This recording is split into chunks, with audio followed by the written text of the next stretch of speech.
With any of these shoes, one thing is I want everyone to know is everybody is capable of building these.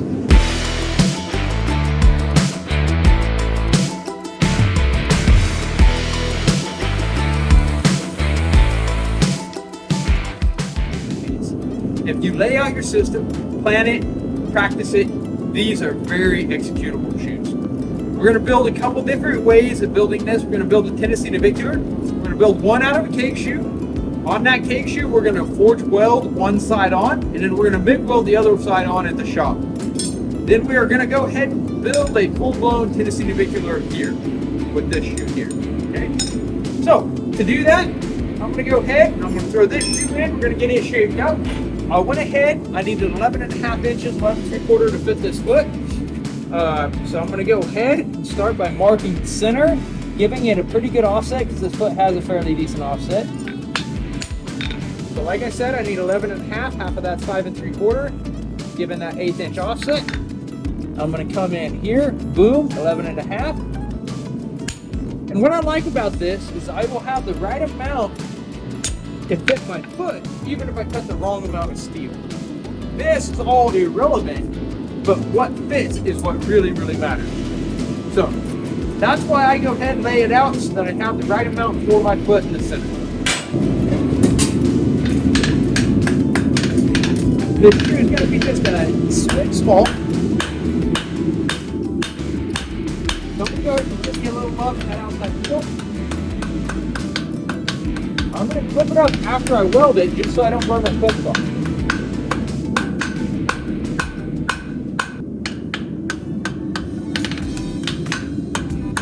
This foot has a pretty wicked inside-outside shape to it. So we'll make sure that we get all the things we need in.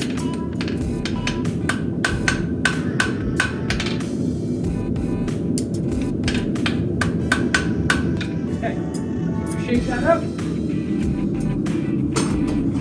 We'll throw our other shoe in. When I did this, I picked the size shoe I need for the foot. Then I'm going to pick the size shoe just smaller than that. I'm making this out of 5/16 since my other shoes are 5/16. I'm going to go ahead and just give myself a little extra thickness in this on both sides. Just a quick little bit of pump.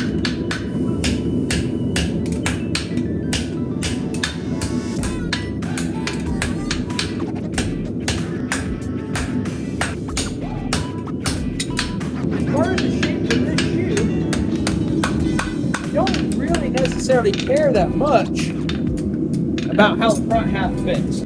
What I want is I'm making sure that it fits right there at my last nail. I'm gonna move that quarter back just a tick. So you want just a tick of safing when you make this shoe.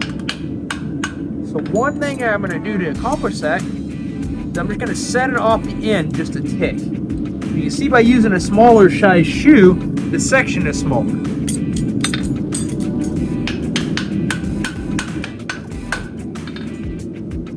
Okay, like that a lot. I like that a lot. Now, I'm going to come in here.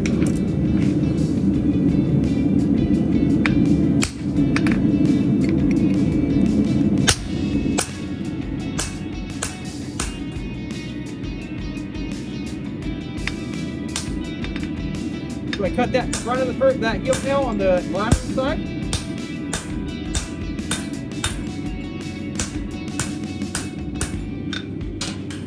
Welding that inside of one on at the shop. I just want to make sure it's nice and flat. This one I'm going to get just a little bit of concavity.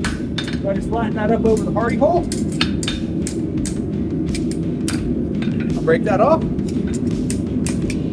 We'll save that and take it with us. So a joke weld would be kind of hard, right? But if you do it like this, it's not too bad. I'm going to come in, sprinkle that. More isn't always better. Same thing. You see I got a double knot there and I used a knot on the other one. I'll just set it in place.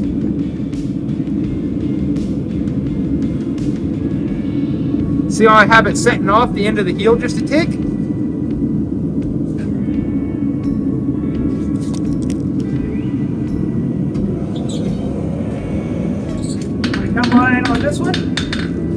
my mark is.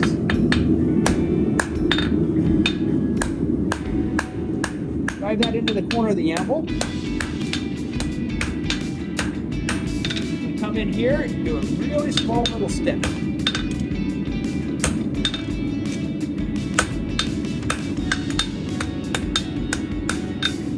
Whatever side you put your step on, go ahead and put a small score. If you do too much of this, it'll break off.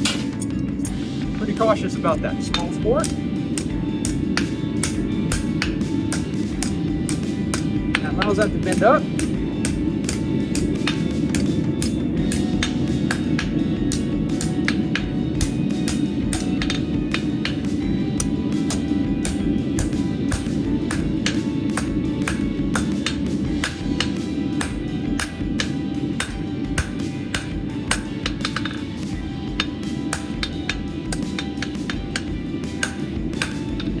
Hold it up like so. Now we'll go for a weld. You can see it's already got our heel check started. Come out, hold it nice and flat. Work one side to the other. Right on through.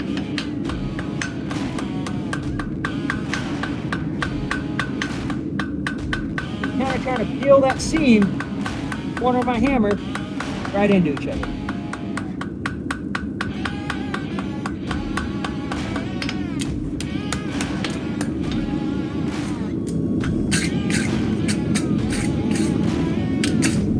You make that shoe. Now the other side, we're going to go ahead, we're just going to put a bit of a chamfer on it, MIG weld it into place. Gives you a lot of options on the best way to build this shoe. We come in, weld that flat. 1, 2, start casing that seam away. Pull that seam up into there. And pull that seam up into there.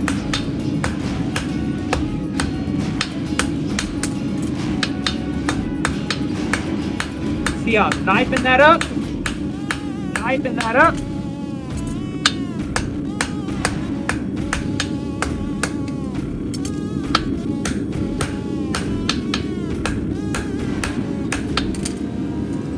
Come to the edge. I'll clean up that heel check and pull it. And we started our Tennessee Navicular. One more quick little weld heat. And that'll be done. Flip it around, do the same.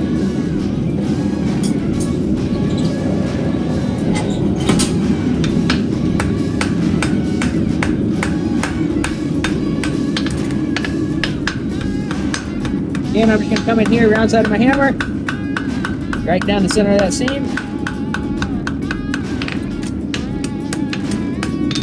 There you go. Job done. Clean that up with a grinder. Cooking with peanut oil. All right.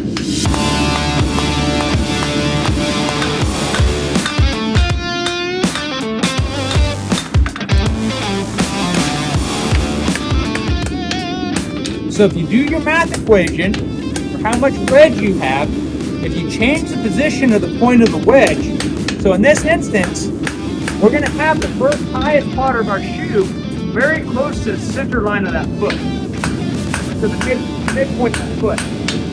We then change the length of our foot, so the further forward that I can move that point, the more amount of wedge I get with the least amount of weight.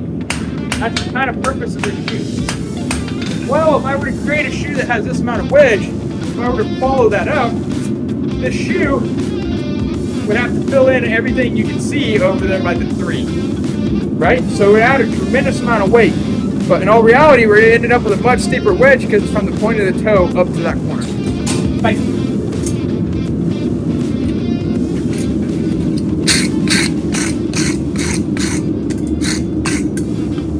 And when we get to the shop with this shoe,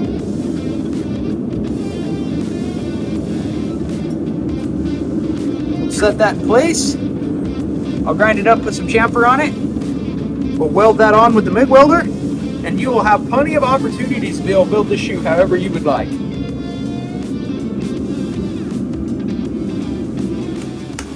Really important that you start chasing those seams down. That's what keeps it from splitting.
find a spot for that weld to go. We'll weld that up real quick, be job done.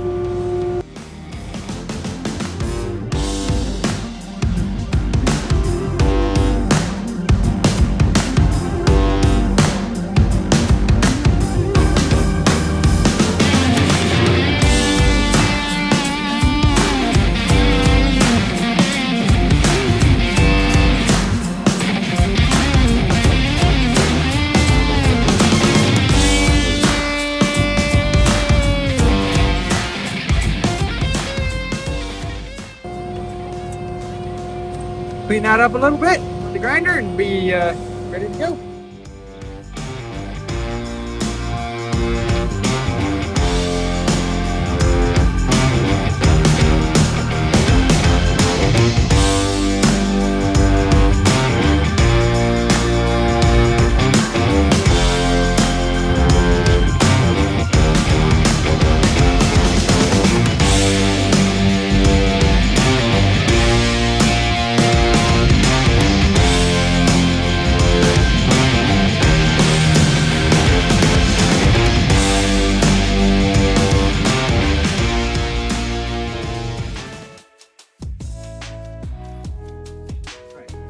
A little case history on this horse. This horse, we were shoeing it, had thinner soles, flatter feet. Then it got diagnosed with a little bit of navicular.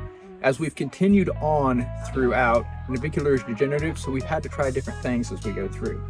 So one of the first shoes we had on, again at the time we thought we were having a little bit of thin soles. We started out with a swelled heel bar shoe, swelled heel heart bar. This is one of my go-tos. It's just MIG welded in. If I've got to MIG weld something in, it should be in the concave, right? So a handmade concave. So we have that shoe, we have the pad. The next shoe I went to was the swelled heel set down heart bar. You can see I have equal amount of wedge. I have it rolled off like a side bone. This is more for the landing. So if we think about what navicular is, it's caudal heel pain.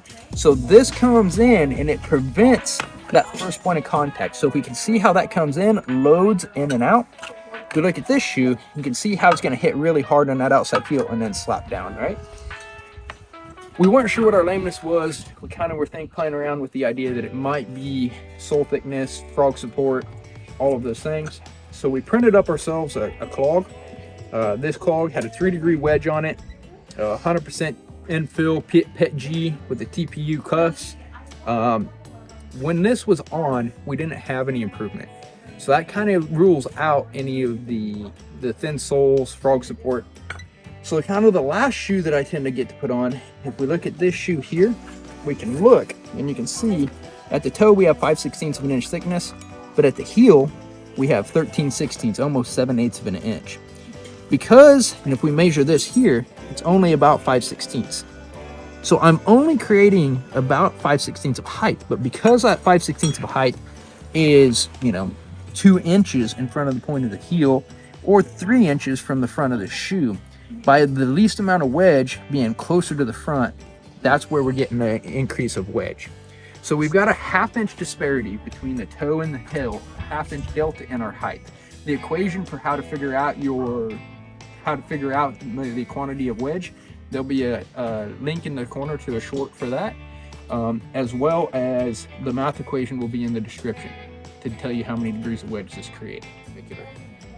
The diagnosis for this navicular, we have some enthesiophyte, we have a bony growth on top of the navicular.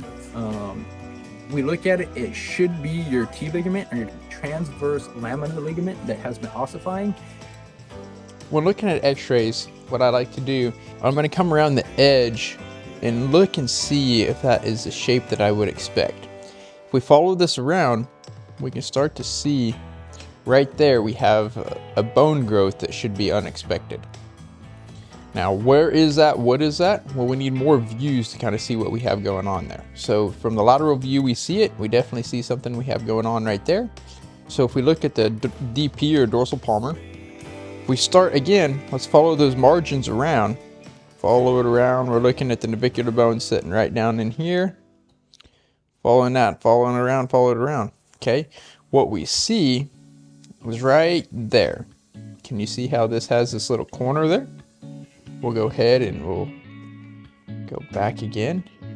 we could follow that around and we compare this area to this area, you can really start to see where we have that little spur that sticks up. My past experiences with these horses, once I've seen this, they tend to be pretty unhappy.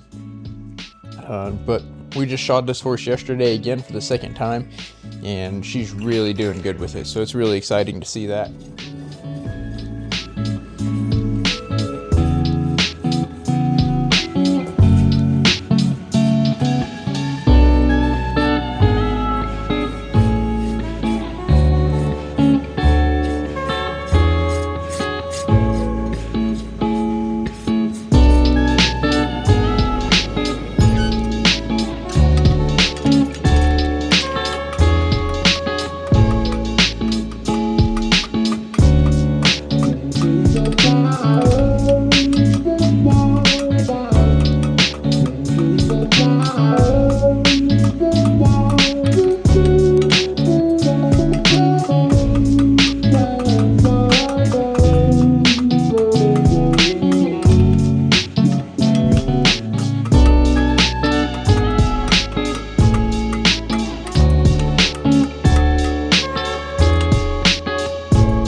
Take cover. Oh, very decent. That's a nice soft one. I was expecting a bit of a bang. Those of you can't tell in the background, the propane was going quite a bit. My daughter is lighting the forge.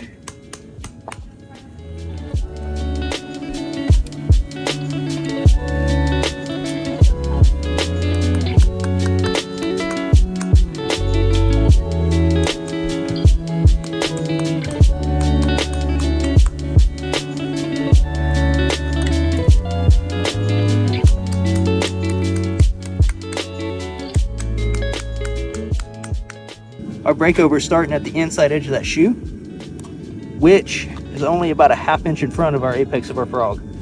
Just because you don't forge a lot doesn't mean this isn't a shoe for you. This is a cage shoe that we've jump welded one on and we've MIG welded the other one on. So there's options out there for you to go out and give people extra rides.